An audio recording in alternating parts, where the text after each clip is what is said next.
My world shattered when I saw the text from my only son. Thanks for the money, but Liam will be giving the best man speech. We think it's better if you just enjoy the day as a guest. I paid $45,000 for his dream wedding. My name is Arthur, and my son, Ben, is 26 years old. My ex-wife, Diana, left me for her business partner, a man named Robert, a decade ago. The divorce was a nuclear war, fought with lawyers and lies instead of missiles. Diana was brilliant at painting me as the villain, a workaholic who was never emotionally present, who cared more about his company than his family. She convinced Ben, who was 16 at the time, that I was the reason for the collapse of our home. The truth was Messier, of course. I was building a business to provide for them, and yes, I worked long hours, but I loved them fiercely. Diana's affair with Robert was the real detonator. For years, Ben wanted nothing to do with me. He blocked my number, ignored my letters, and returned my gifts unopened. The pain of that rejection was a physical ache, a constant hollow space in my chest. I saw him graduate high school from the back of the auditorium because he refused to give me a ticket. I heard about his college acceptance through a mutual friend. Those were some of the darkest years of my life. Then, when he turned 23, he reached out, a simple email. Hey, Dad, hope you're well. Maybe we can get coffee sometime. I remember crying at my desk. It felt like a miracle. We started slowly, awkward lunches, occasional phone calls. The conversations were stilted at first, full of landmines we both carefully avoided. But over time, they became easier. We started talking about his job, my business, his girlfriend, Cara. We began having monthly dinners, and the ice around my heart began to thaw. I thought we were finally building a bridge back to each other. When he told me he was engaged to Cara, I was overjoyed. He seemed so happy, so settled. I saw my chance to solidify our fragile new bond. I told him I wanted to pay for the entire wedding. It's what a father does, right? I wanted to give him the perfect start to his new life, to show him, in the most tangible way I knew how much I loved him and how sorry I was for all the lost years. Ben was initially hesitant, but Cara's enthusiasm won him over. She had grand, beautiful visions for their day, and I was more than happy to fund them. I told them to spare no expense. This was my penance and my promise, all wrapped up in one glorious event. The venue was a stunning estate on the Hudson River, $15,000. The catering for their 150 guests was another $20,000. The band, the flowers, the photographer, Cara's breathtaking dress. It all added up to a cool $45,000. I transferred the money without a second thought. Seeing the excitement in Ben's eyes, receiving his grateful texts and calls, was worth every penny. He told me it was a relief not to start their marriage in debt, that he knew I was always in his corner. I felt like I had my son back. We planned for nearly a year. Ben included me in tastings, venue tours, and meetings with the coordinator. He asked my opinion on the wine selection and the suit styles. For the first time in a decade, I felt like a father. I was dreaming of the moment I would stand beside him at the altar as his best man, the honor he'd asked me to take on just a month into the planning. We'd even practiced our handshake hug. I was going to give a speech that would make the whole room cry. I had it half written in my head, already. Then, about 2 months before the wedding, the texts became less frequent. His calls went straight to voicemail more often. When we did talk, he was distant, preoccupied. He said work was crazy and wedding stress was getting to him. I believed him. I offered to help, to take on more of the planning load. But he said everything was under control. The unease of my gut grew into a knot of dread. I tried to dismiss it as pre-wedding jitters. On my part, not his. The bomb dropped on a Tuesday afternoon. I was reviewing contract in my office when his text came through. It was long, formal, and utterly devastating. Hey, Dad, Cara and I have been talking a lot about the wedding structure. We feel that given how involved Robert has been in my life and the fatherly role he's played, it would be more meaningful and cause less drama if he gave the best man speech. We still want you there, of course, and we're so grateful for your incredible generosity. We hope you can understand and just enjoy the day as a guest. I read it 5 times. The words fatherly role and just enjoy the day as a guest felt like shards of glass in my brain. I was being demoted, eradicated, after everything. After $45,000 and a year of believing we were a family again. My hands were shaking so badly I could barely type a response. Can we talk about this on the phone? His reply was instant. I think it's better if we don't. This was a hard decision, but it's final. We don't want any drama. Drama? I was funding the entire event, and I was being labeled as drama. The anger, hot and bitter, rose in my throat. I called him. It went to voicemail. I called again. And again. On the 4th try, he answered, Dad, don't make this harder than it has to be. Harder? Ben, what are you talking about? I'm your best man. I'm paying for this wedding. What is this really about? He sighed, a sound profound irritation. It's about family. Robert has been there for me. He came to my college games. He helped me with my resume. He was there. You weren't. The old wound tore open. Your mother made it impossible for me to be there. I fought for you every single day. I sent letters. I called. I showed up at your school. She got a restraining order. For God's sake, what was I supposed to do? Excuses, Dad. They've always been excuses. If you wanted to be there, you would have found a way. Robert did. We argued for 45 minutes. The conversation spiraled into a toxic whirlpool of every perceived failure, every missed birthday, every old hurt. He said things I knew came straight from Diana's playbook, that I was tried by his love, that my money was a tool of control, that I had never been emotionally available. He said the only thing I was good for was my checkbook. The final blow was delivered with cold, brutal precision. You know what, Dad?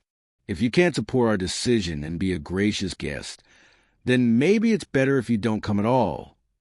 The silence on the line was deafening. I could hear my own heart pounding in my ears. Are you disinviting me from my own son's wedding? The wedding I'm paying for. If that's how you want to see it, he said, his voice flat. I just want a peaceful day. Then he hung up.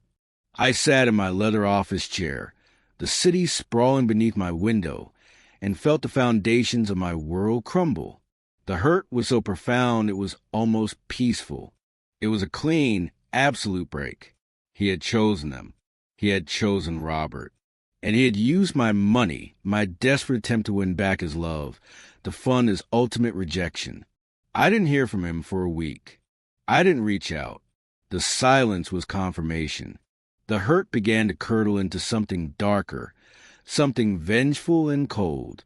I wasn't just a checkbook. Fine. Then I would stop writing checks. I called my lawyer. As I expected, the money was a gift. There were no strings attached. But the vendors had contracts with me. My name was on every single one. A plan began to form in my mind, ugly and perfect.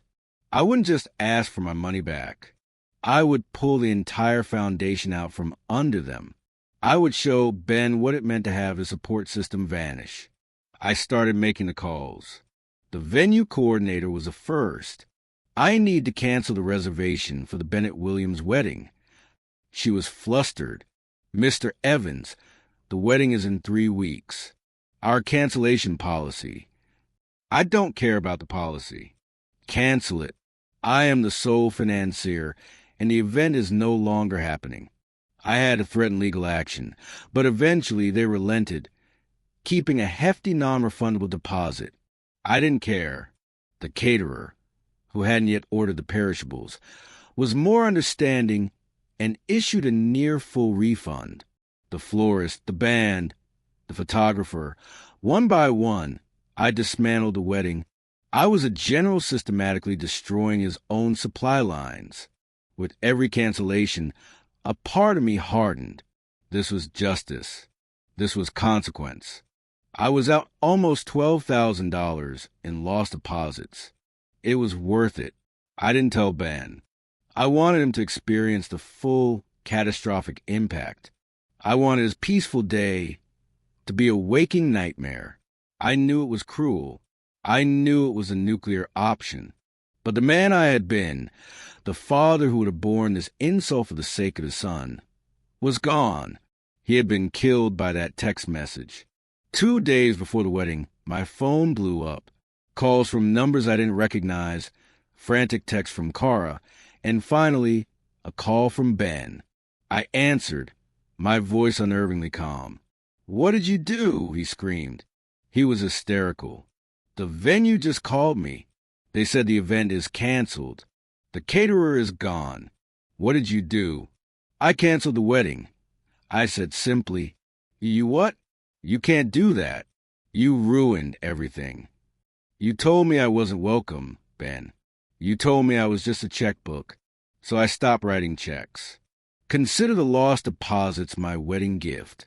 You and Robert can figure out the rest." He was sobbing now, great, heaving sobs of panic and rage. "You're a monster. I hate you. I will never forgive you for this." "Good," I said, the word tasting like ash. "Now we understand each other." I hung up and blocked his number. The morning of the wedding, a strange, morbid curiosity seized me. I had to see it. I had to witness the aftermath of my destruction. I drove to the estate and parked far down the road, watching from a distance through a small pair of binoculars. It was a surreal, slow-motion car crash. Guests started arriving in their finery, only to find the grand gates locked, the estate dark. I saw Cara in her wedding dress, a beautiful, frothy white thing, standing on the gravel driveway, her hands clutching her hair. I saw Ben pacing, talking frantically on his phone. I saw Diana and Rob arrive, their faces masks of shock and fury. They gathered confused guests, their gestures wild and apologetic. The scene was one of pure chaos. People milled about, their fancy clothes looking absurd in the context of a canceled event. I saw Cara collapse onto ground, her dress staining with dirt. Ben tried to lift her, but she shoved him away. After about an hour, people began to leave, their faces a mixture of pity and embarrassment. It was a complete and utter humiliation. I watched until only the immediate family was left, a small, devastated huddle on the steps of the closed estate. Then I started my car and drove away. I felt no triumph, only a vast, empty silence. That night, Ben sent one final text from a friend's phone. "You destroyed me. I hope you're happy." I didn't respond. In the weeks that followed, the fallout was severe.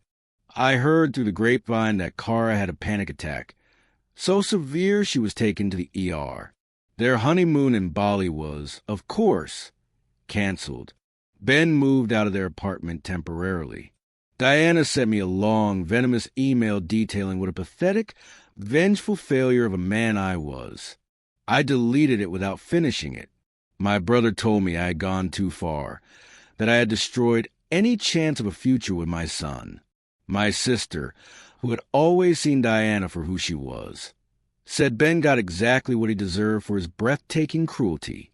I swung between believing both of them. The guilt was a constant, gnawing presence, but it was always beaten back by the memory of his words. "You were never there. You're just a checkbook." A month after the non-wedding, there was a knock on my door. It was Cara. She looked exhausted, her eyes red-rimmed. "Arthur," she said, her voice trembling. "Can I talk to you?" I let her in. She refused coffee, sitting stiffly on the edge of my sofa. He's not well," she began. "He's devastated. We both are. But I need you to know something." The decision to replace you as best man, it wasn't really his. I stared at her, my skepticism evident. It was his mother. She spent months working on him. She told him that you would make the day all about yourself, that your speech would be awkward, that you'd try to upstage Robert. She said if he truly wanted to embrace his new family with me, he needed to cut the toxic tie to his past. Robert applied the pressure too, talking about all the father-son moments they'd had. Ben was torn apart. He didn't know how to make everyone happy. He handled it terribly, I know he did, but he was being manipulated. A part of me had known this, but hearing it confirmed didn't bring the relief I expected. It just made everything feel more tragic. Why are you telling me this, Kara? Because I love him, she said, tears finally spilling over. And I'm watching him self-destruct from the guilt and the shame. He knows he made a horrible mistake. He knows he let his mother poison him against you. But he's too proud and too ashamed to call you. He thinks you hate him. I don't hate him, I said, the truth of the word surprising me. I hate what he did. The hurt, it's deep, Kara. I know, she whispered, but he's your son, and he's lost. After she left, the empty silence in my house felt heavier than ever. The righteous anger that had sustained me was gone, leaving only the raw, unadorned pain. He was my son, and he was lost. It took me another week to gather the courage. I didn't call. I drove to his and Kara's apartment. He opened the door, and for a moment, we just stared at each other. He looked gaunt, years older. The sight of him broke something open inside me. Dad, he breathed, his voice ragged. Can I come in? He nodded, stepping aside. We sat in the living room, a chasm of unsaid things between us. Kara came to see me, I said. He looked down at his hands. I figured. She told me about your mother.